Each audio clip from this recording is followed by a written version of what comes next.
أعوذ بالله من الشيطان الرجيم بسم الله الرحمن الرحيم Assalamu alaikum wa rahmatullah. Allons droit au but. Cher auditeur, chère auditrice, sache une chose, tu n'es pas libre. Alors qu'on se mette bien d'accord et qu'on se comprenne bien. Hein. Je ne dis pas que tu n'es pas libre dans le sens où tu es contraint ou contrainte par un pouvoir tyrannique, ou que tu es conditionné par la mode, par l'idéologie dominante, par les médias.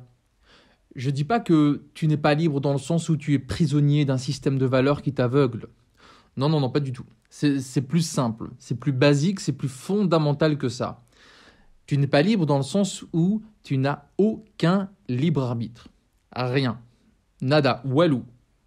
Alors, tu es sans doute étonné que j'expose cette thèse de manière aussi directe, aussi lapidaire. C'est un peu excessif, penses-tu peut-être ?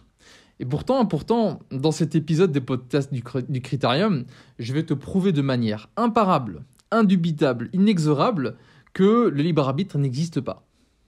Bon, on est entre nous, et si tu as déjà écouté quelques épisodes précédents, c'est pas essentiel pour comprendre cet épisode-ci, mais c'est fortement conseillé tout de même, histoire de suivre le fil.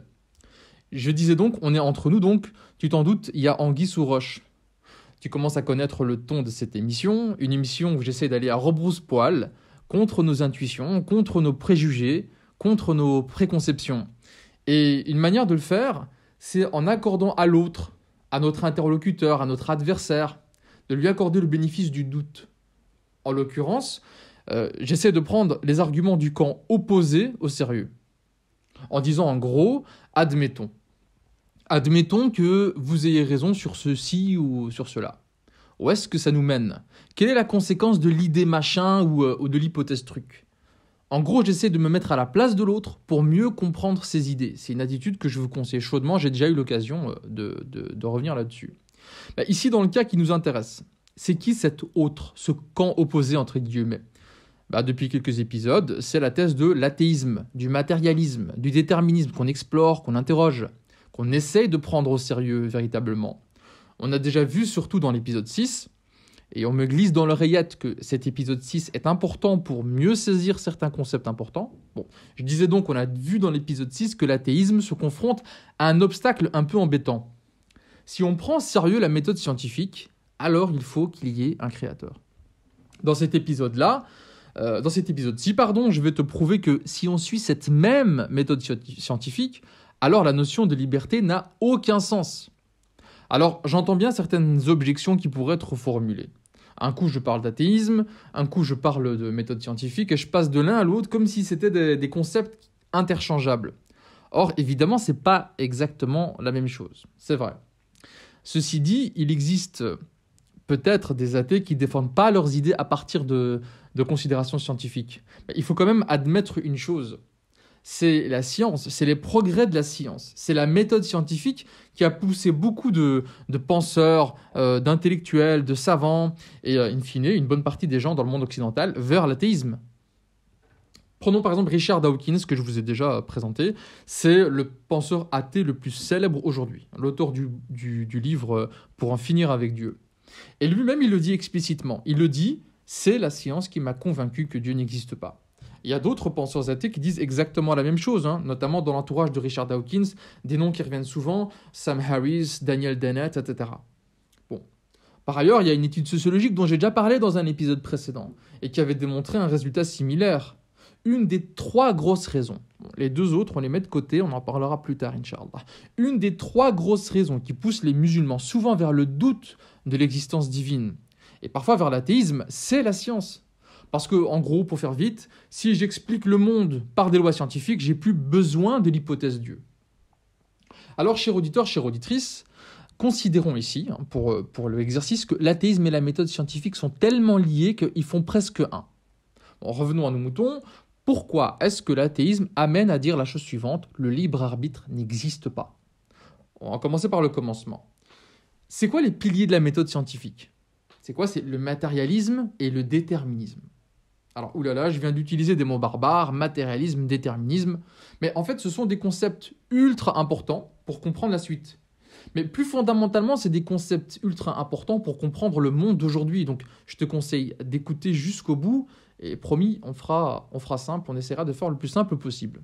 Alors le matérialisme, c'est pas à comprendre dans le sens habituel qu'on utilise dans le langage de tous les jours. C'est pas l'amour de l'argent, la richesse, la gloire. En mode oh, ce mec est trop matérialiste, il adore les choses de ce monde d'ici-bas. Non, ici c'est différent. On parle du matérialisme philosophique. Et qu'est-ce que ça signifie? Ça signifie que tout ce qui existe ici-bas n'est que matière. En fait, il n'y a qu'un ici-bas d'ailleurs, il n'y a pas d'au-delà. Et la matière, c'est quoi? La matière, c'est toutes les choses qu'on peut observer, qu'on peut étudier. Il n'y a pas de place pour le monde spirituel, pour le monde des idées, le monde métaphysique. Rien n'existe si ce n'est les objets. Et quand je dis les objets, ce n'est pas uniquement ce que je peux toucher de la main. Prenons un exemple, la lumière. Je peux aller dans un laboratoire, je peux avoir un laser, une lampe, et je peux étudier la lumière. Je peux l'étudier même si je ne peux pas la toucher de la main. Mais ce qui compte, c'est que je peux l'observer, je peux faire des observations là-dessus, faire des prédictions, faire des expériences. Donc les objets massifs, mais aussi l'énergie, les ondes, etc. Donc il n'y a que ça qui existe. Point à la ligne dans le matérialisme philosophique. Et le déterminisme, c'est quoi? C'est lié. La réponse du déterminisme, c'est quoi? C'est déjà dans le mot déterminisme. Ça veut dire en gros que les relations entre ces matières, ces objets dont on vient de parler, c'est que des relations de cause à effet. Donc ça veut dire quoi? Ça veut dire que ce qui arrive avant détermine ce qui va arriver ensuite. Et tout, et quand je dis bien tout, c'est tout. Tout ce qui arrive dans le monde matériel est déterminé par des causes. Une cause X entraîne une cause Y. C'est important de comprendre ça. Par exemple, la cause X entraîne Y nécessairement. Elle ne peut pas faire autrement. Et la conséquence Y n'aurait pas pu être là s'il n'y avait pas eu la cause X auparavant. Bon, je sens que je suis en train de vous perdre. Donc, on va prendre un exemple pour mieux comprendre la chose. La tempête souffle fort aujourd'hui, il y a une rafale de vent, ça fait basculer mon pot de géranium. Qu'est-ce qui fait le pot? Il tombe. Ensuite, il se fracasse contre le sol. Pour comprendre cet enchaînement d'événements, en bon scientifique, je considère que tout ce qui se passe est une suite de causes et de conséquences.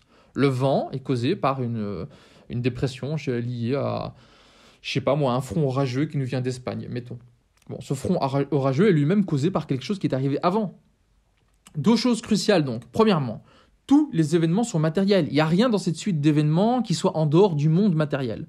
Deuxièmement, tout est lié par des causes et des conséquences. Le pot de géranium n'aurait pas pu faire autrement que de tomber. Il n'a pas eu le choix. Il subit les lois fondamentales de la physique, de la chimie, bref, des lois scientifiques. Mais le vent aussi, il ne peut pas faire autrement que de survenir par une cause antérieure qui s'est passée avant, et il ne peut pas éviter de faire tomber le géranium.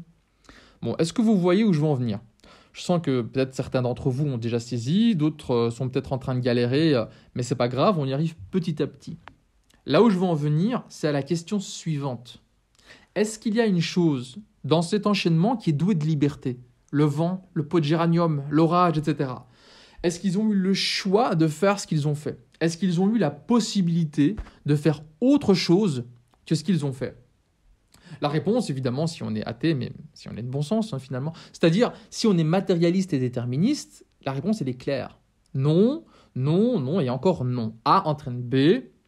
B est causé par A, point à la ligne. Mais, cher auditeur, chère auditrice, je comprends ton scepticisme. Quel rapport avec nous les humains? En quoi est-ce que ça nous concerne? Pourquoi est-ce que ça nous empêcherait, nous, d'être libres? La réponse, en fait, elle est assez simple. Et il suffit, en fait, de définir la liberté pour comprendre où réside le souci. Définissons la liberté. La liberté, c'est la possibilité pour un agent, c'est-à-dire toute chose qui agit, c'est dans ce sens-là qu'il faut comprendre agent, donc c'est la possibilité pour un agent de penser, de faire, de dire quelque chose indépendamment des contraintes. C'est-à-dire, je suis libre si je fais telle chose parce que je le veux et non en raison d'une contrainte. Le pot de géranium, pour être libre, aurait dû avoir le choix entre tomber ou non du balcon, même si le vent souffle.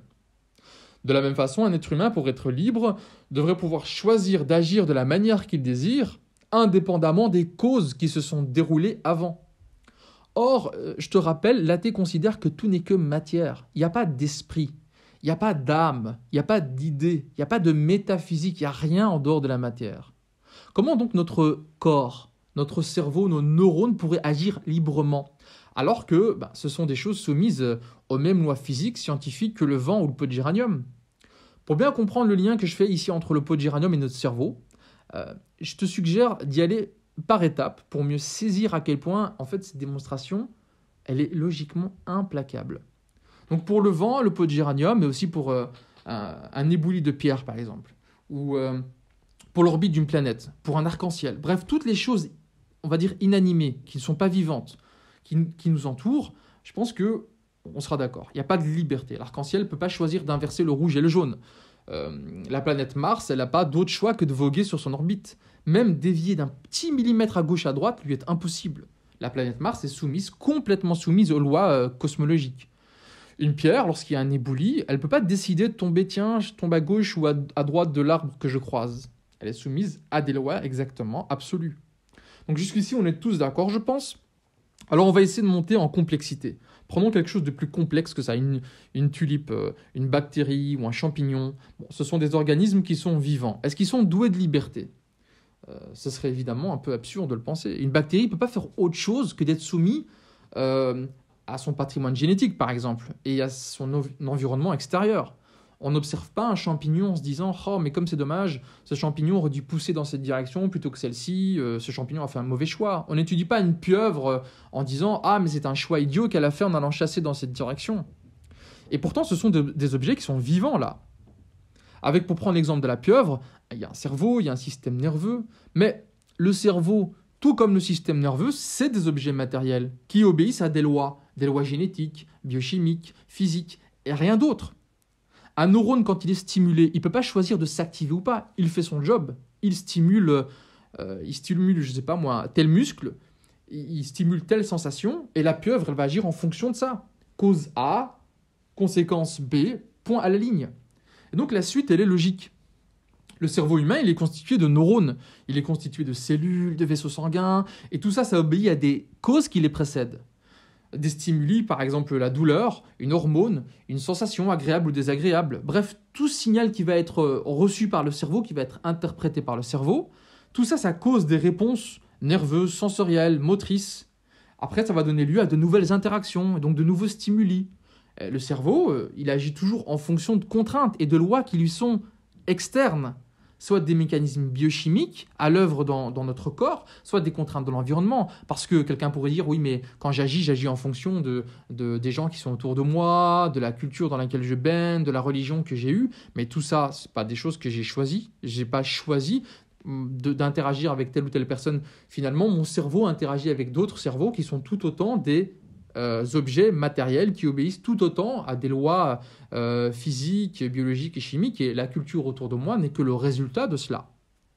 Or, la liberté, elle suppose la capacité d'agir en dehors des contraintes qui affectent un être. Or, comme on vient de voir, tout être vivant est constitué des mêmes entités matérielles, des mêmes atomes, des mêmes molécules que le pot de géranium, que la pierre dans l'éboulis ou que la planète Mars. Et donc, on subit les mêmes lois, phénomènes physiques, réactions chimiques, que celles qui sont à l'œuvre dans les objets inanimés. En plus, les lois fondamentales qui régissent ces entités, elles sont absolues. Elles s'exercent en tout lieu, en tout temps. On ne peut pas échapper à ça. Donc, conséquence de tout ça, les êtres vivants, comme les objets inanimés, sont en tout temps, en tout lieu, soumis à ces lois fondamentales qui les contraignent de manière absolue. Et donc, la conclusion, elle coule de source. Puisqu'on ne peut jamais échapper à ces contraintes, c'est qu'on n'est jamais libre. Ça peut paraître absurde comme conséquence. Vous allez peut-être penser que j'ai une thèse originale et que je fais dire à l'athéisme ce qu'il ne dit pas. Et pourtant, en fait, il n'y a rien d'original là-dedans. C'est une conséquence à laquelle sont déjà arrivés beaucoup d'athées, beaucoup de matérialistes depuis des siècles. Je ne sais pas si vous connaissez Spinoza, qui est un grand philosophe qui est, on va dire, d'origine juive, au sens où il est issu d'une famille juive, mais où il n'est pas croyant. Et déjà au XVIIe siècle, il affirmait que Descartes a tort, parce que Descartes avait dit qu'il y a l'objet matériel, notre corps humain, et qu'il y a notre esprit. Et Spinoza a dit non, que nenni, l'esprit n'existe pas. Descartes a tort. Il n'y a pas de dualité entre corps et esprit, il y a juste le corps. Il y a un corps qui n'est que matière, et cette matière ne réagit qu'à des causes antérieures. Et finalement, les humains sont des animaux comme les autres. Or, les animaux ne sont pas libres. Ils agissent sur des dynamiques de pulsion, de passion. Donc Spinoza a eu cette phrase célèbre, très célèbre, qui est un classique au bac philo, quoi. C'est « Telle est cette liberté humaine que tous les hommes se vantent d'avoir et qui consiste en cela seul que les hommes sont conscients de leurs désirs et ignorants des causes qui les déterminent. » Ça fait un peu charabia, mais c'est assez simple finalement à comprendre lorsqu'on se concentre 2 secondes sur cette phrase. Ça veut dire que la liberté qu'on ressent, elle n'est qu'une illusion en fait. C'est-à-dire que moi, quand je désire quelque chose et je fais quelque chose, j'ai l'impression que c'est moi qui agis, alors qu'en fait, c'est mes pulsions biologiques qui ont agi, en fait, rien d'autre. La liberté, ce n'est qu'une illusion. Comme on ne comprend pas comment notre cerveau réagit, on croit qu'on est libre. Il n'y a pas que Spinoza. Déjà au XVIIe siècle, il y a un autre intellectuel français qui est un médecin, qui s'appelle Julien Offray de la Métrie. Il est matérialiste, il est empiriste, c'est-à-dire qu'il ne croit que aux choses qui sont prouvées par l'expérience. Et il affirme que nous sommes des hommes-machines. En gros, on est comme des robots. Si je construis un robot, je mets un algorithme dans le robot, et le robot, je ne sais pas moi, quand il y a de la lumière bleue, il lève le bras droit, mettons. Ben, ce serait absurde de penser qu'il est libre. On pourrait imaginer que le robot pense qu'il est libre, mais il ne l'est pas. Et donc, en gros, nous sommes des hommes-machines, on est déterminés. Et donc, de la Métrie, ensuite, quand il va faire cette expérience de la pensée, bah, il va rejeter la conception divine. Il va dire que Dieu n'existe pas. Et ça, c'est pas que des intellectuels du XVIIe siècle. Hein. Plus proche de nous, il y a des gens comme Richard Dawkins, comme Sam Harris, comme Daniel Dennett. C'est 3 des plus grands intellectuels athées vivants aujourd'hui. Ils disent pas autre chose. Mais pas que eux, il y a un nombre incalculable de philosophes, de chercheurs, de scientifiques, d'intellectuels de toutes les disciplines. Je pourrais vous citer leurs livres, je pourrais vous citer plein de citations, ça prendrait ici trop de temps. Et de toute façon, ce serait juste une répétition de ce que je viens de dire. Nous ne sommes pas doués de libre arbitre, point à la ligne. Imaginons que je suis dans une pâtisserie. J'hésite entre une tarte aux fruits et un chou à la crème. Bon voilà, je choisis la tarte. La question c'est, est-ce que je l'ai fait librement? Aurais-je pu faire autrement? Est-ce que j'ai été libre dans mon choix? Autrement dit, par exemple, si je remontais dans le temps, juste avant mon choix, je suis de nouveau devant le choix à la crème et la tarte, est-ce que ce serait possible que j'agisse autrement? Selon la manière athée et matérialiste de voir les choses, non. Parce que finalement, les réactions moléculaires qu'il y a eu dans mon cerveau, c'est les mêmes. Elles ne peuvent pas entraîner autre chose que ce qu'elles font. Il se passe quelque chose dans mon cerveau qui me fait dire « Tiens, la tarte est meilleure ». Et ça, c'est lié peut-être à mon envie de sucre, à mon envie de fruits, à mon envie, qui sont des choses que je ne maîtrise pas. Donc j'ai suivi des stimuli de mon cerveau, ça m'a poussé ici ou là, à cause de lois scientifiques. Même chose quand je choisis autre chose que entre une tarte et un chou à la crème. C'est la même chose quand je choisis, par exemple, quelles études je vais poursuivre. C'est la même chose que lorsque je choisis mon partenaire avec qui je vais me marier. C'est la même chose lorsque je décide de partir en voyage ou pas. Pourquoi est-ce que je considère que c'est intéressant de dire tout ça? Parce qu'il y a une situation qui est un peu ironique là-dedans. Et je vais vous dire pourquoi. Je ne sais pas si ça vous a traversé l'esprit, mais il y a un retournement de situation complètement dingue qui survient quand on pense à ça. Je vais poser le contexte vite fait, mais les intellectuels athées à la Dawkins et compagnie, ils n'arrêtent pas de donner des leçons à tout le monde. Et de préférence aux musulmans d'ailleurs. Leur victime préférée, c'est les musulmans. Donc ces gens défendent la liberté dans le monde occidental, ils se moquent des croyants qui se soumettent aux prescriptions divines, ils disent ce qu'il faut faire, ce qu'il ne faut pas faire, ils présentent ceux qui croient en Dieu comme des gens qui croient au destin et seraient donc prisonniers de leurs croyances finalement. Or, si on les prend vraiment au sérieux, en fait c'est tout le contraire qui est vrai. Les athées proposent un monde où la liberté n'est qu'illusion. Le matérialisme qui, en fait, au fond, c'est leur religion, ça aboutit à la conclusion suivante. Quoi que tu fasses, c'est déterminé par des lois scientifiques auxquelles tu ne peux pas échapper. A contrario, nous, les musulmans, nous ne sommes pas matérialistes. Nous croyons en un créateur omnipotent qui est capable de nous accorder quelque chose qui est incroyable quand on y réfléchit. Parce que Allah subhanahu wa ta'ala nous a offert quelque chose qui va au-delà des lois scientifiques, des lois matérielles, le libre arbitre. Il y a ce verset, mais il y a plein d'exemples de versets dans le Coran qui disent la même chose, mais dans la sourate Al-Kahf, la sourate 18, la sourate de la caverne, Allah subhanahu wa ta'ala dit « فَمَنْ شَاءَ فَلْيُؤْمِنْ وَمَنْ شَاءَ فَلْيَكْفُرْ » Autrement dit, quiconque le veut, qu'il adopte l'iman, donc autrement dit qu'il adopte la croyance. Et quiconque le veut, qu'il rejette l'iman, qu'il rejette la croyance. Donc Allah subhanahu wa ta'ala nous a clairement donné le libre arbitre, le choix. Donc pour croire au libre arbitre, le vrai, le pur, pas l'illusion de la liberté dont parle Spinoza et compagnie. Donc pour croire au libre arbitre, il faut absolument rejeter l'athéisme et le matérialisme. Et en fait c'est ça le retournement de situation complètement dingue, espèce d'ironie dont je parlais plus haut. ceux qui se pensent en fait défenseurs de la liberté, ceux qui donnent les bons et les mauvais points, en fait, ce sont eux qui sont prisonniers d'une conception qui ne donne aucune liberté. Et c'est ceux qui sont convaincus en l'existence d'Allah, c'est ceux qui sont convaincus que Allah nous a accordé à tous la liberté, une espèce de super pouvoir qui défie les lois matérielles. On ne médite pas assez là-dessus, on ne pense pas assez là-dessus, mais le fait de pouvoir choisir de faire un acte ou de faire un autre, c'est en fait une espèce de super pouvoir parce que ça veut dire que je peux faire quelque chose en dehors des lois biologiques qu'il y a dans mon corps. Alors, il y aurait mille et une choses à dire sur ce sujet.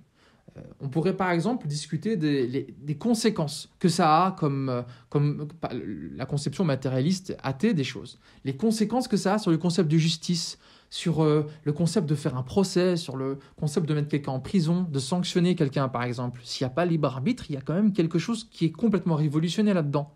Donc on pourrait parler de ça. On pourrait parler aussi de ce que je viens de dire sur le libre arbitre, tel qu'Allah subhanahu wa ta'ala nous l'a accordé, sur la responsabilité que ça suppose, des comptes qu'on aura à rendre. Il y aura pas mal de choses à dire sur ce sujet. Mais il y a aussi un truc qui est intéressant, c'est toutes les acrobaties intellectuelles que les athées essayent de faire en fait, pour échapper aux conséquences de leurs propres idées. Parce que quand ils vont au bout de leur logique, ils savent que le libre arbitre n'existe pas, et même ils l'écrivent dans leur livre entre deux paragraphes vite fait, quoique Dawkins ne l'a jamais fait dans son livre Pour en finir avec Dieu. Mais ils font des acrobaties intellectuelles parce qu'ils essayent quand même d'échapper à ça, parce que c'est une idée qui les gêne. C'est une idée qui les gêne, c'est une conclusion qu'ils n'aiment pas beaucoup, mais qu'ils ne peuvent pas refuser. Et donc ça donne lieu parfois, à des situations cocasses.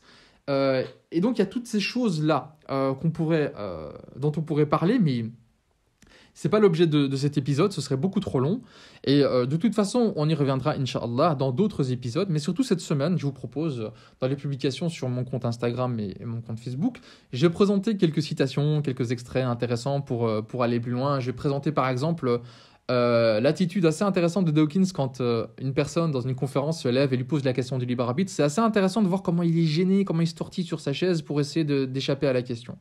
Donc voilà, ce serait intéressant. J'ai présenté aussi des extraits d'ouvrages pour nourrir la réflexion, éventuellement aussi pour revenir sur des malentendus, parce que je sais que souvent cette question de libre arbitre, elle suscite un certain scepticisme et des incompréhensions. Donc je vous invite à proposer des remarques, des commentaires constructifs, des questions. Comme je le dis souvent, je réponds rarement directement en question, mais je me nourris de ce que vous dites pour ensuite revenir là-dessus s'il y a des malentendus, et notamment sur les publications que je vais proposer cette semaine. Bon, j'espère que ça vous aura intéressé. Je vous dis à bientôt pour de prochains épisodes. Wassalamu alaikum wa rahmatullahi wa barakatuh.